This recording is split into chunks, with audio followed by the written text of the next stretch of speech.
এলাকার ভাইয়েরা, মিথ্যা সাক্ষী দেয় না। বিষ্ণু ইসা ইসলাম একবার সাহাবীদের সাথে কথা বলতেছেন এভাবে হেলান দিয়ে, শুনতেছেন?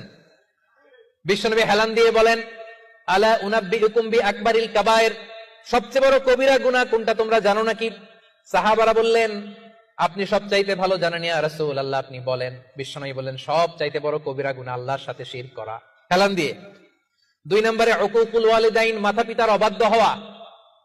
3 নম্বরটা যখন বলবেন হেলান থেকে উঠলেন এভাবে, সিরিয়াস। 3টা কবিরা গুনাহ তোমাদের বলবো না, বলেন। 2টা বলছে হেলান দিয়ে, একটা হচ্ছে আল্লাহর সাথে শিরক করা, 2 নম্বর হচ্ছে মাতা পিতার অবাধ্য হওয়া। 3 নম্বরটা যখন বলবেন, ওয়াকানা মুত্তাকিয়ান, তিনি হেলান দেওয়া ছিলেন, ফাজালাসা, সিরিয়াস হয়ে বসলেন। এরপরে বললেন, আলা ওয়া কওলু যুর, আলা ওয়া শাহাদাতু যুর, সাবধান, মিথ্যা বলো না, মিথ্যা সাক্ষী দিও না, মিথ্যা সাক্ষী দিও না, মিথ্যা সাক্ষী দিও না। বিষ্ণু বলতেই লাগলেন। কতবার যে বলছেন তার কোনো হিসাব নাই। সুবহানাল্লাহ।